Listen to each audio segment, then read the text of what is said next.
Welcome to this special report from Waverly Newspapers. I am Eric VanSickle, reporting from my apartment in Cedar Falls. Today I have the Iowa High School Athletic Association's Executive Director, Tom Keating, with me. And we're going to be talking a little bit about the fall sports season, with everything in flux around the country with this in the news. Thanks for joining me, Tom.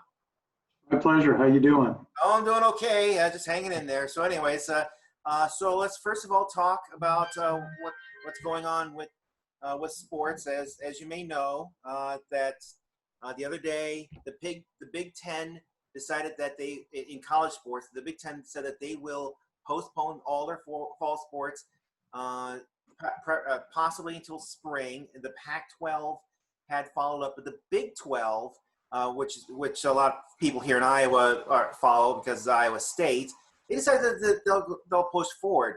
Now, a few weeks ago, you had announced that there will be a shortened fall football schedule, 7 weeks instead of 9, with everybody making the playoffs in October. So, in light of the Big Ten's and Big 12's decisions, how will this affect at least boys sports?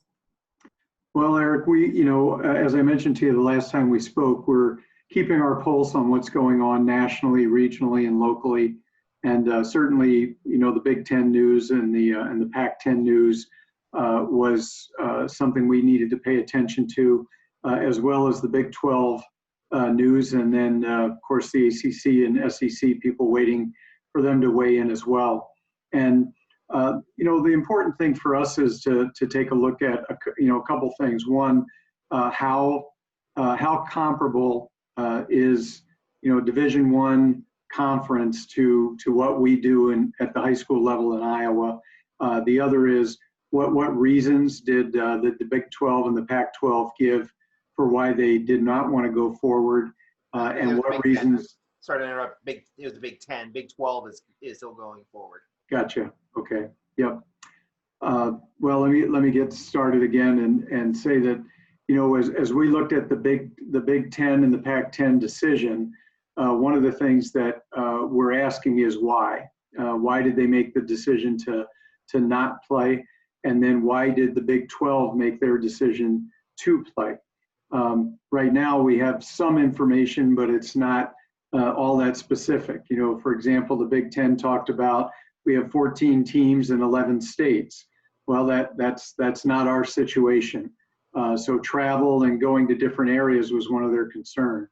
Obviously, I think there's a lot of conversation right now about myocarditis and the impact that could have. And we're working with our folks here in Iowa and trying to determine how many, if any, COVID-19 related myocarditis cases have been reported in teenagers in Iowa.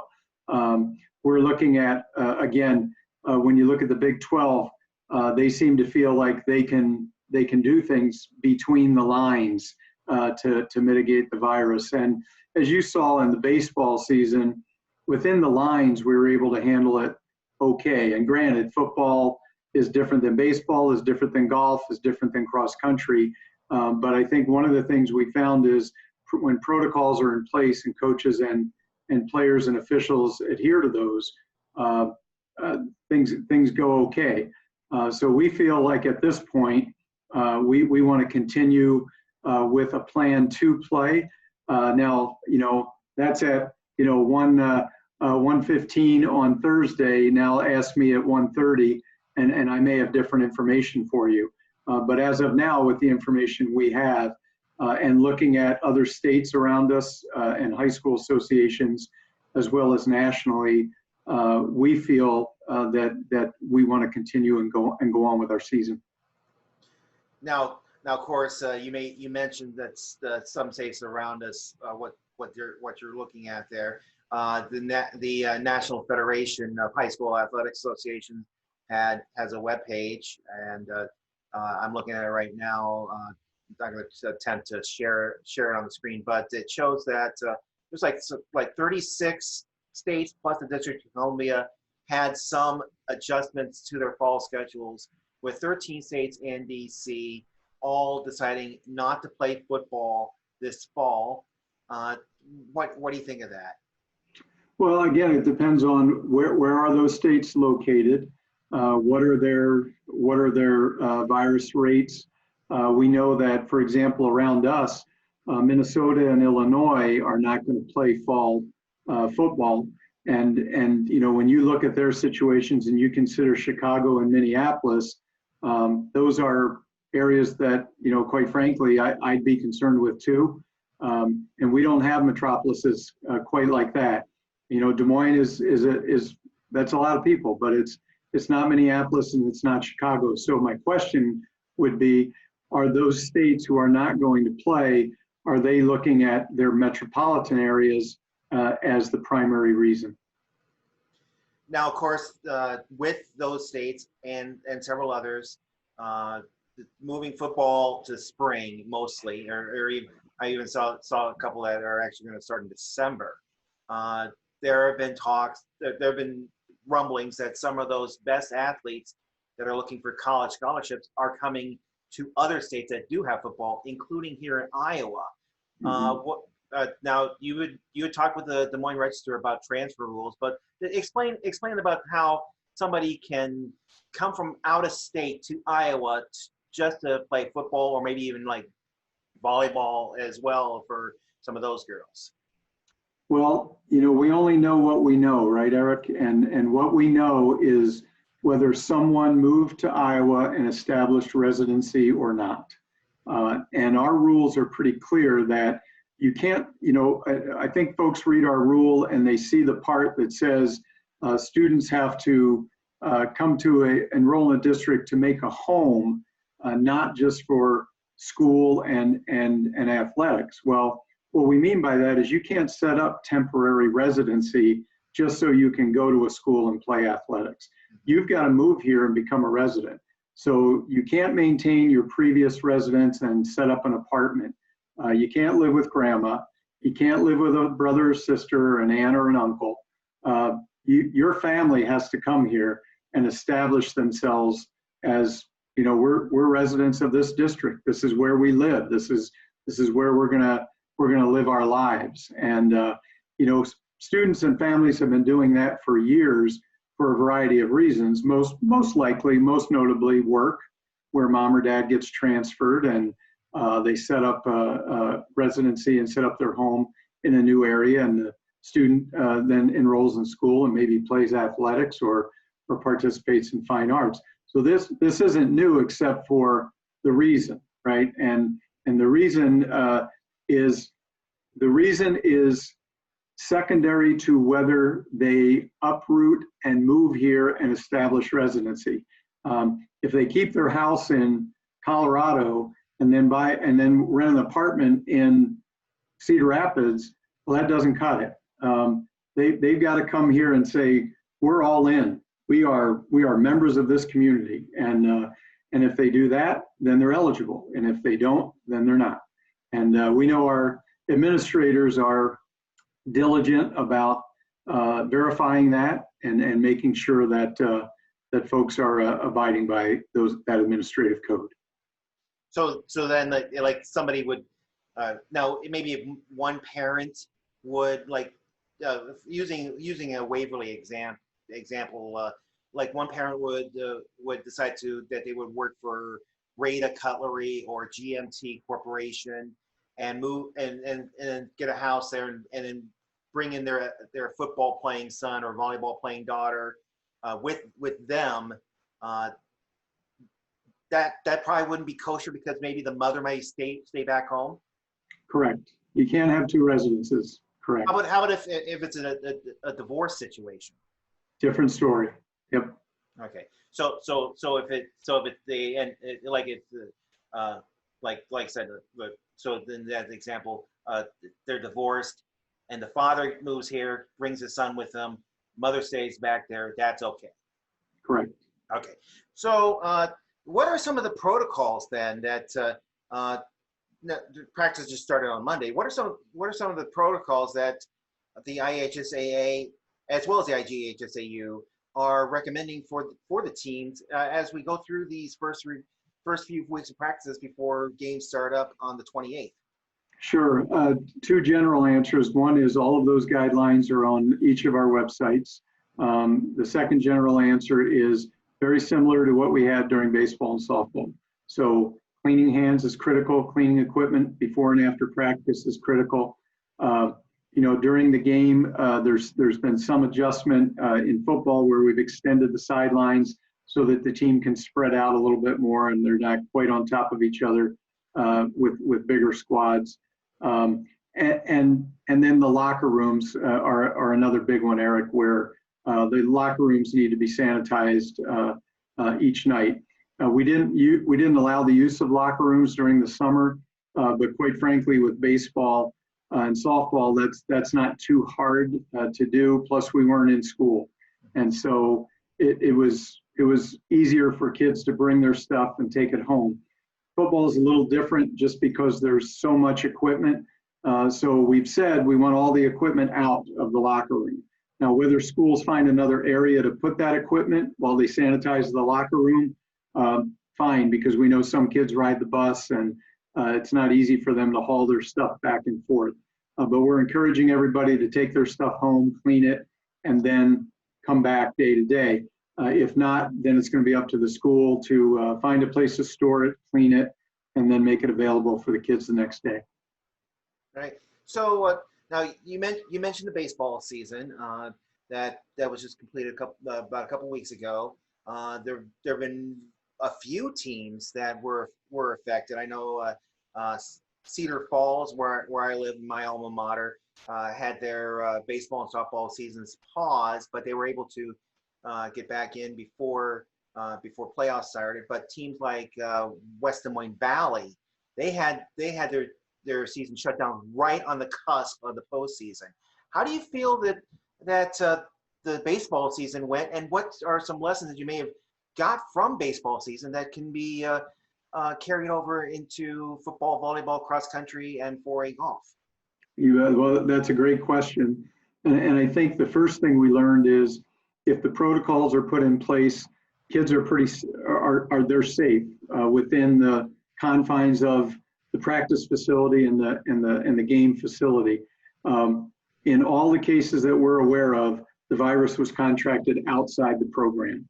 So those schools who got shut down, including Dowling Catholic, who got shut down just before the tournament, that was timing was unfortunate.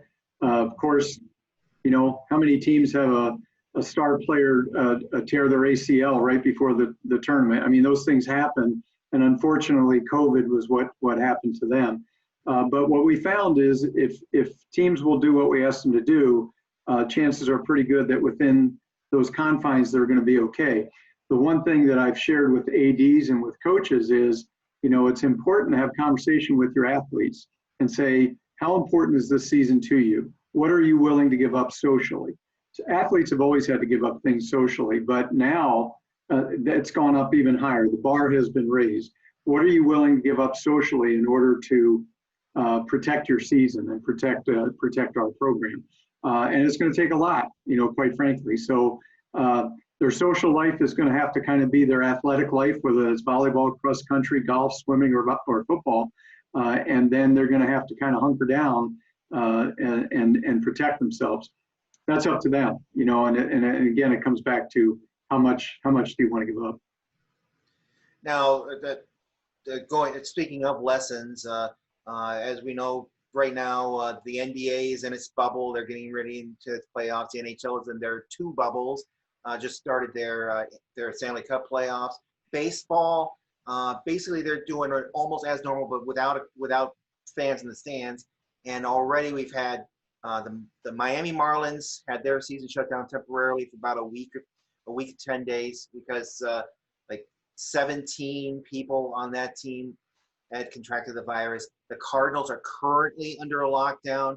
They're expected to restart Monday again in Chicago, but of course, but European soccer had completed their seasons without much problems either. So, what do you think that we're starting to learn from what you can learn from Major League Baseball, what they may be doing not quite as well as what the other leagues are doing that are doing it as well, and maybe whatever the NFL would do? Well, I think, one thing we learned is that the fewer folks people interact with, the less likely the transmission of the virus is. I think that's a given. And if we haven't learned that in our country, since March, we're not paying attention. That we need to understand that the more people interact, the more likely it is that this thing can be contracted, especially if we interact unprotected or for 15 minutes or more within 6 feet, et cetera. That's one thing. So we need to make sure that within our practices and within our game structure that we limit the amount of interaction. More importantly, outside of our programs, you see that with the NBA and the NFL. More important, what you do outside the program is going to be critical to whether or not you're going to bring something back in. Now, when you look at Korean baseball and you look at Australian football and you look at European soccer, as you're saying, the one thing that those places have in common is how they shut down early on in the process. Not the teams, but the communities, and they were disciplined about it, and and took it seriously. Not that our people did not. Some did, but the fact of the matter is, this virus is still very much here, and so we've got to be careful with that outside interaction. Now, of course, a vaccine is looking promising for either the end of this year or very early next year, and that would go right into the winter sports season for basketball and wrestling and boys swimming. So, with that in mind, are you just like right now looking at a wait and see attitude as far as the winter then? Just as we did during baseball, where we felt like, well, we really don't have a chance. We shouldn't take a breath. We need to be thinking about the fall. As we enter the fall, we're thinking about the winter and what that's going to look like, and what our options are going to be. I'd say, one of my favorite phrases is hope is not a strategy. So we can't hope we're going to have a vaccine in December and January. We have to plan as if we're still going to have to manage what we do during the virus, and have, as we have all along, Eric, we'll just have several scenarios and say, it looks like conditions are in this place, so we need to push this button and use that scenario that we've developed and move from there. So yeah, it would be nice if, I think back in March, when we limited the basketball fans in the finals, I don't think in our wildest dreams anybody thought in August we would still be addressing this, but here we are. So for anybody to think that we're not going to be dealing with this in the winter, they're not paying attention. We need to do that. We need to plan for it. Okay, yeah. So basically, you're developing the plans, but once we get closer to the winter sports, we'll probably know what you'll be doing. True, especially because things change so much, week to week, and whatever plan we make now might not fit at all in 6 weeks or in 12 weeks. Who knows? Okay, well, thanks a lot, Tom, for your time and joining us this afternoon. And we'll keep up to date on what's going on, and hopefully things will go off as planned. And so once again, thanks. My pleasure. And Take care. This is Eric VanSickle reporting for Waverly Newspapers.